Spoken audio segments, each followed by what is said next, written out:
Climate change is no longer a partisan issue, and it has gained once again in international importance as the world leaders from 150 countries gathered together at the Conference of Parties at Paris. Hello and welcome. Today on the show we find out what are some of the biggest environmental challenges of the day and how we are dealing with them, and also explore environmental careers.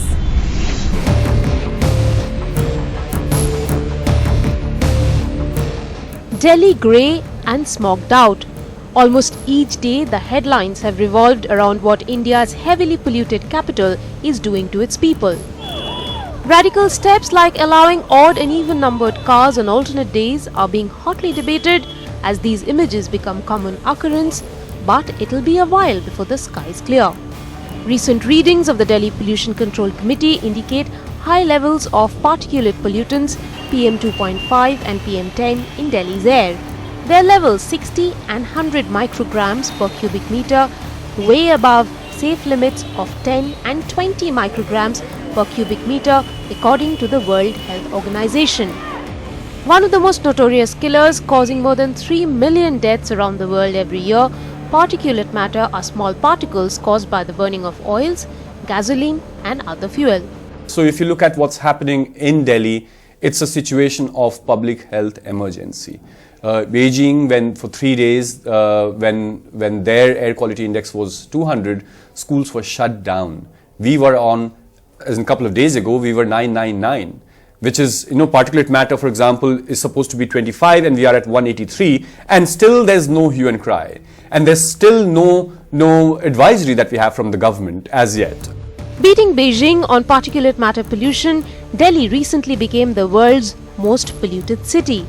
Its 8.1 million registered vehicles and 1,000 new ones added on its roads every day are the biggest contributors to Delhi's declining air quality. As the national capital grapples with its air pollution problems, Tamil Nadu, on the other hand, is suffering the aftermath of the worst floods in a country. What started a few weeks ago as a downpour that brought relief to a prolonged summer soon turned into Chennai's worst nightmare. When you look at growth and infrastructure being the main focus rather than ecology, things like these will happen. So it's not as if for the first time we've had winter rains. Winter rains happen once in 10 years. There is this kind of rainfall, but the ability or resilience to manage with that rain is what perhaps a city has lost because there's no infrastructure that we're actually talking about, because people let go of their ecology to make space for more buildings.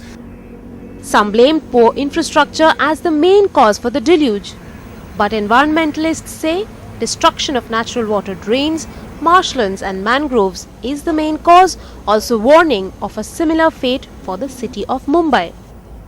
It's a man-made flood in Chennai. It's a man-made flood, you're saying that? Yeah, that's one line, yes. There's nothing to hide. Yeah, nothing to hide at all.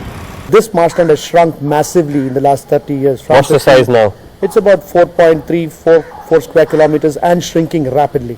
But what will happen to climate change is a question that can only be answered with time. To discuss more on how we are dealing with the biggest environmental issues of the day, I have with us today Dr. Panwar, who is the Director of Climate Change and Energy at World Wildlife Fund India, and Mike Pandey, who is a wildlife filmmaker and conservationist. Dr. Panwar, my first question to you, with Conference of Parties and initiatives as such happening every year, do you think it has sort of become a college assignment that the world leaders just procrastinate their way towards and do some last minute firefighting?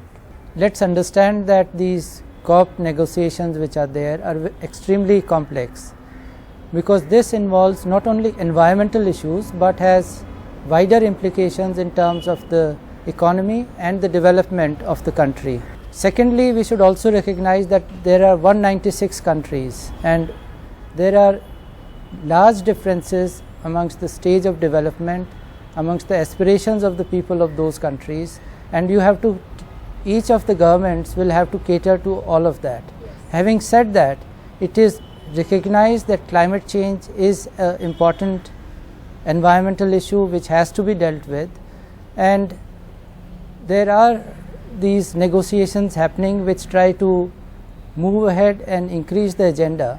What is required is that the pace of agreement has to be enhanced now, because science is very clear, climate change is happening.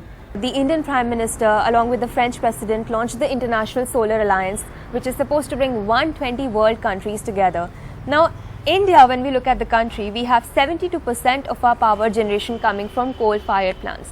Do you think it's practically possible for India to do away with its coal power plants? To tackle issues of climate change and of air pollution, it is important that we move towards renewable energy sources, and that is why the Indian government's announcement in its INDC to go to 40% of renewable energy based power generation capacity in the country by 2030 is very significant.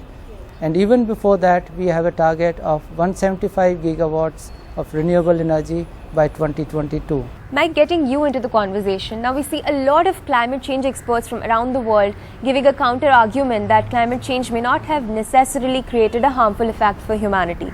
Do you think it is a valid argument? Living in a tropical country, I don't see any good that has come with. We've had species migration. We've had farmers in great trouble. India has been the worst sufferers of the effects of climate change in the last 20 years. The developing countries, especially in the Southeast Asian region, have suffered the most. Maybe the person who made that statement was thinking of the Western world, which is colder and they need warmer climates. Front-runner president in Mr. Trump, who feels that climate change doesn't exist. But what about the devastation that we see here? He has to see what's happening to Chennai. He has to see rain and snow and hail in Iraq to understand the ground realities. So I think there are lots of people, they can make statements, they are welcome to it. Now, Beijing recently declared a smog alert, and Delhi, sort of following its footsteps and grappling with the same problem, remained inactive until now. Why do you think we have been unable to deal with this situation? Is it a lack of political will, or we can say that it's practically impossible to fix Delhi's air? I think this is a multi-pronged area. First of all, we in India need to be citizens. We carry a certain amount of responsibility. No government alone can bring about a change. I think there's a little bit of lack of political will, but there's also arrogance. So when you get into a gridlock and a jam and nobody gives way, so the traffic is blocked there for about 6 to 12 hours, 25,000 cars burning fossil fuel. This is adding to the pollution in the air, in the atmosphere.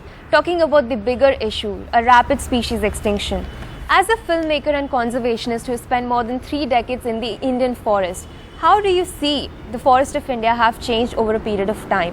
And also, if we talk about the conservation challenges, what are the biggest issues that we are facing today?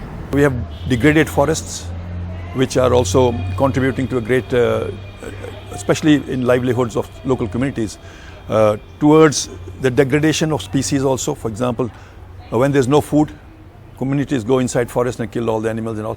We need an intact, balanced ecosystem, especially the forest ecosystem, which is a life support system to the whole planet. There is a need for citizen science, really, for people to understand the link between our own lives and forests. In many regions, for example, in Karnataka, in Hassan district, farmers have migrated because they cannot farm anymore. In the hills where leopards have been killed, they've been called pests, monkeys and wild boars have proliferated and make it impossible for farmers to farm there. So there's an exodus happening. Over 300 to 400 villages have been evacuated. So the impact is everywhere. In Himachal Pradesh, because of climate change, the apple does not grow at a certain altitude anymore. It's become too warm and fungus is eating up. Climate change also will bring about a proliferation of pathogens, different diseases, bacteria, the whole lot. And farmers are now in Himachal Pradesh moving up to a higher altitude. But where will they go after that? I mean, we're all aiming for a 2 degrees cap. Maybe in relation to the Western world, 2 degrees does not mean anything. But here, there'll be turbulence. The need is for an equilibrium. We have destroyed that.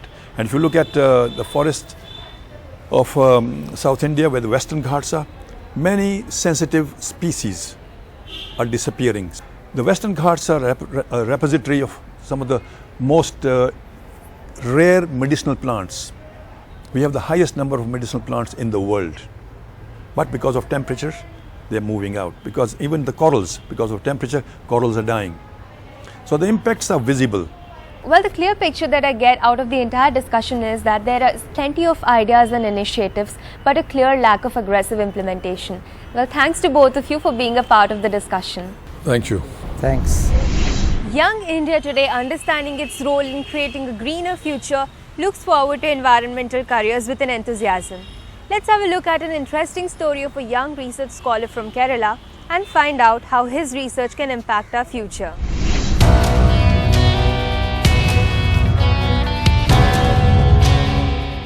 27 years old and currently pursuing a PhD from the Indian Institute of Space Science and Technology, Arun Prasad Kumar recently won the Green Talents Award in Germany for his research in remote sensing technology. He has an academic background in remote sensing technology, ecosystems and forestry, and 5 Indian Scholarship Awards under his belt.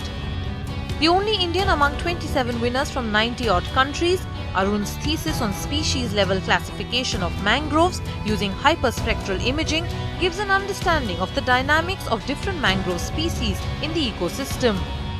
And we can also monitor the health status of mangroves using several things. So that will actually help the conservation activists and government to monitor that particular species or that particular area. Besides mangrove conservation, an estimation of agricultural production, temperate forest mapping and identification of illegal logging are among other areas where Arun's research will be of help to future researchers.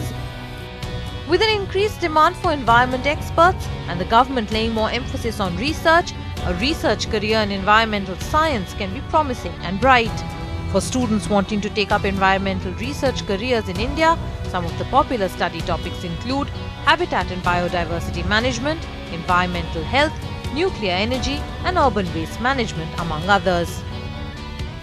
Well, it's time for us to slip into a short break. Don't go anywhere, because on the other side we will explore how you can kickstart an environmental career.